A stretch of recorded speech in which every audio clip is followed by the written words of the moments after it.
በስመ ስላሴ በስመ አብ ወወልድ ወመንፈስ ቅዱስ አሃዱ አምላክ አሜን። ሰላም እግዚአብሔር አምላክ ምስኩላትኩም ይኹን። ስድራ እግዚአብሔር አምላክ ከመይ ሓዲርኩም ከመይ ውዕልኩም በብዘለኹሞ ኣነ እግዚአብሔር ይመስገን ክብሪ ይስፋሕ መድኃኔዓለም ኣቦይ ከምቲ ኣነ ጽቡቕ ዘለኹ ድማ ጽቡቕ ክትህሉ ናይ ኩሉ ግዜ ተስፋይን ትምኒተይን እዩ አሜን። ስንክሳር ዘወርሃ 28 ዘወርሃ ታሕሳስ ቅዱስ አማኑኤል አምላኽና ስንክሳር ድሰምዕ ዘንብብ ፍቅሪ ጎይታ ኣብ ልቡ ይዕንብብ ሓለዋን ጸሎትን ናይ ቅዱሳን ድማ ይረክብ። ዝክረ ጻድቅ ለዓለም ይሄሉ ዝኽሪ ናይ ጻድቅ ንዓለም ይዝነብር ካብ ኩሉ ክፉእ ዘበለ ክድሕኑ ንቅዱሳን ተማሕፀኑ አሜን። በስመ አብ ወወልድ ወመንፈስ ቅዱስ አሃዱ አምላክ አሜን። ወላዲት አምላክ ቅድስት ኪዳነ ምሕረተይ ልሳን ኮነኒ 28 ታሕሳስ በዛ መዓልቲ እዚኣ በዓለ ጌና ኾነ። እዚ ድማ በዓለ ልደት ጎይታና እዩ። እዚ እውን ኣምላኽና ብዝረቐቐ ጥበቡ ኩሉ ሰብ ንኽቑፀርን በብኣስማቶም ንኽምዝገቡን ካብ ንጉስ ቄሳር ትእዛዝ ንኸውፅእ ኮነ። ስለዚ ድማ ዮሴፍ ምስኡ ድማ ቅድስቲ ድንግል ማርያም ስሙ ንኸመዝግቡ ስሙ ብሩኽቲ ድንግል ማርያም እውን ንኸመዝግብ ናብ ቤተልሔም ደየበ። ንሱ ካብ ወገን ይሁዳን ዳዊትን ስለ ዝኾነ ቤተልሔም ድማ ናይ ዳዊት ቦታኡ ስለ ዝኾነት ናብ ቤተልሔም ደየበ። ቅዱስ ወንጌል ምስክር ከም ዝኾነ ድማ ኣብኡ እንዳሃለወ እትወልደሉ መዓልቲ በጽሐ። ብኹሪ ወዳ እውን ወለደት። ዓባይቱ ኣጻብዕቱ እውን ኣሰረቶ ብኣጭረቕቲ እውን ሸፈነቶ። መሕደሪ ዝኸውን ቦታ ኣይነበሮምን እሞ ኣብ ደንበ ከፍቲ ኣደቀሰቶ። ኣብታ ምድሪ እቲኣ ድማ ብለይቲ በብተራኦም ከፍቶም እንትሕልዎ ኣብ መሮር ዝሓድሩ ጓሶት ነበሩ።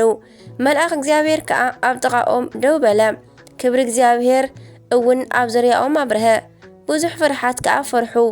እቲ ቅዱስ መልአኽ ድማ እንሆ ሎሚ መድኃኔ ንኹሉ እውን ክርስቶስ ጎይታ እዩ ኣብ ዓዲ ዳዊት ተወሊድልኩም ስለ ዘሎ ንኹሉ ህዝቢ ዝኸውን ዓብይ ሓጎስ ኣበስረኩም ኣለኹ እሞ ኣይትፍርሑ። ምልክት ድማ እዚ ይኹንኩም ኣብ መብልዒ ከፍቲ ብዓለባት ዝተጠቕለለ ህፃን ደቂሱ ክትረኽቡ ኢኹም በሎም። ብዙሓት ሰራዊት ሰማይ ድማ ብድንገት ምስቲ መልአኽ ተጸምቢሮም ክብሪ ንኣምላኽ ኣብ ላዕሊ ሰማይ ከዓ ሰላም ከዓ ኣብ ምድሪ ኣብ መንጎ እቶም ስምረት ኣምላኽ ዘለዎም ሰባት እናበሉ ንኣምላኽ ኣመስገኑ። እቶም መላእኽቲ ካብኣቶም ናብ ሰማይ ምስ ደየቡ ድማ እቶም ጓሶት ንሓድሕዶም እዚ እግዚአብሔር ዝገለጸልና እውን ነገር ክንርኢ ንዑናይ ናብ ቤተልሔም ንኸይድ ተባሃሉ። ቀልጢፎም እውን ከዱ። ንማርያምን ንዮሴፍን ነቲ ህፃን እውን ኣብ መብልዒ ከፍቲ ደቂሱን ረኸብዎም። እዚ ምስ ረኣዩ ብዛዕባ እቲ ህፃን እተነግረሎም ነገር ኣውረዩ እሞ ዝሰምዑ ዘበሉ ኩሎም ድማ በቲ እቶም ጓሶት ዝነበርዎም ነገር ተገረሙ። ማርያም ግና ነዚ ነገር እዚ ኩሉ ኣብ ልባ ተዋህልሎን ተሓስቦን ነበረት። እቶም ጓሶት ድማ ከምቲ ዝተባሃለሎም በቲ ዝሰምዕዎን ዝረኣይዎን ኩሉ ንኣምላኽ እናኽበሩን እናመስገኑን እናወደሱን ተመልሱ። ሰብ ኮይኑ ንዝበጽሐና ይቕረ ንዝበለልናን እግዚአብሔር ኣምላኽና ንዘለዓለም ዓለም ምስጋና ይኹኖ አሜን ለይኩን። አርኬ ድማ ከምዚ ይብል ሰላም ለበዓለ ጌና ዘይኮነ ንትጋ እምልደተ ክርስቶስ ሰዓተ ጸጋ እስመ አልጸቀት ወበጽሕት ከመትለዶ በስጋ ዮም ለተጽሕፎ ምስለ ብዙሃን እንግልጋ ሃገረ ዳዊት ማርያም አሪጋ ይብል። በረከቱ ቸርነቱ ናይ ኣምላኽና ጣዕሚ ፍቕና ናይ ወላዲት ኣምላኽ መስክላትና ይኹን አሜን።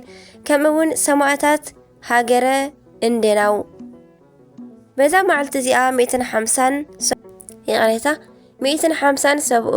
ሰብኡትን 24 ኣንስትን ኣብ ሃገረ እንዴናው ሰማዕትነት ተቐበሉ። እዚኣቶም ድማ ኣቐዲሞም ከሓድያን ዝነበሩ እዮም።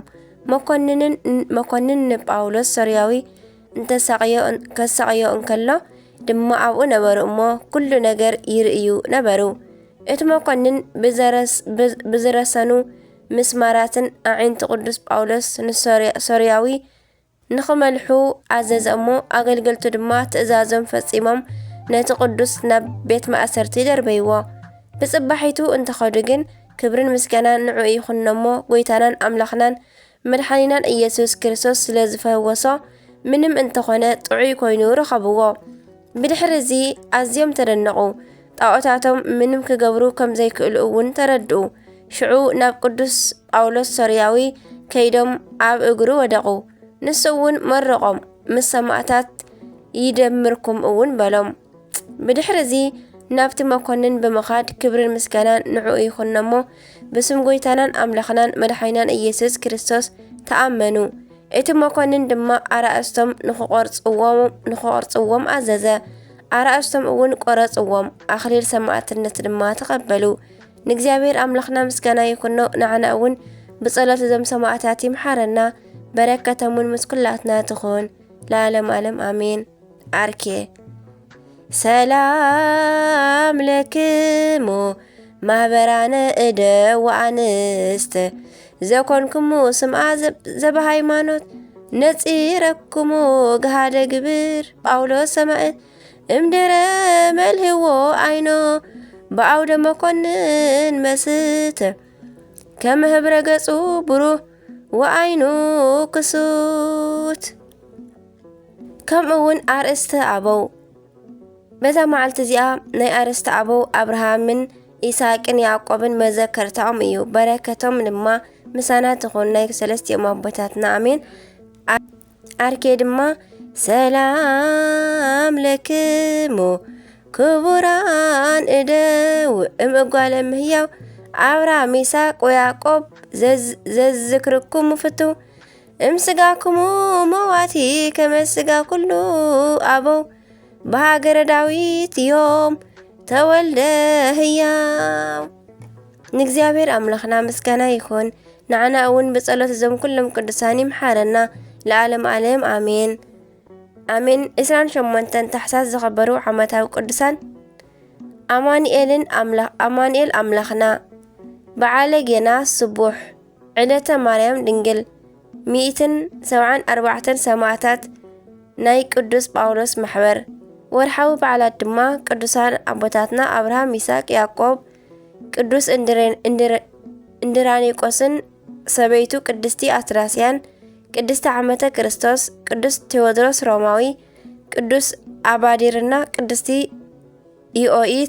ኢራኦይት ማር ቅዱስ ቪክቶር ሰማዕት በረኸቶም ይሕደረና አሜን ካብ ፍቅሪ ቅዱሳን አይፍለየና ዘውደቅኮ ካብ ዜማ ይኹን ካብ ፊደል ይኹን ካብ ኩሉ በአፈ ቅዱሳን ትጓል መላእክት ተአረመለይ አሜን አሜን አሜን ይበሉ ኩሎም መላእክተ ሰማይ አሜን አቡነ ዘበሰማያት ይትቀደስ ስምከ ትምጻእ መንግሥትከ ወይኩን ፈቃድከ በከመ በሰማይ ከማሁ በምድር ሲሳየነ ዘለለ ዕለትነ ሀበነ ዮም ወኅድግ ለነ አበሳነ ወጌጋየነ ከመ ንሕነኒ ንኅድግ ለዘአበሰረነ ኢታብአነ እግዚኦ ውስተ መንሱት አላ አድኅነነ ወባልሐነ ኩሉ ኩይስ መዚአኪ እቲ መንግሥት ኃይል ወስብሐት ለዓለመ ዓለም አሜን በሰላም ቅዱስ ገብርኤል መልአክ እግዝእትየ ማርያም ሰላም ለኪ ብሩክት አንቲ እምአንስት ወብሩክ ፍሬ ከርሥኪ ተፈሥሒ ፍሥሕት ኦ ማርያም ምልዕተ ጸጋ ምልዕተ ውዳሴ ምልዕተ ሞገስ ምልዕተ ኩሉ እግዚአብሔር ምስሌኪ ሰአሊ ወጸልይ ፍቅር ወልድኪ ኢየሱስ ክርስቶስ ከመ ይስረይ ለነ ኃጣውኢነ ተማኅፀነ ክዳንኪ አሜን ወስብሐት ለእግዚአብሔር ወለወላዲቱ ድንግል ወለመስቀሉ ክቡር አሜን አሜን ለይኩን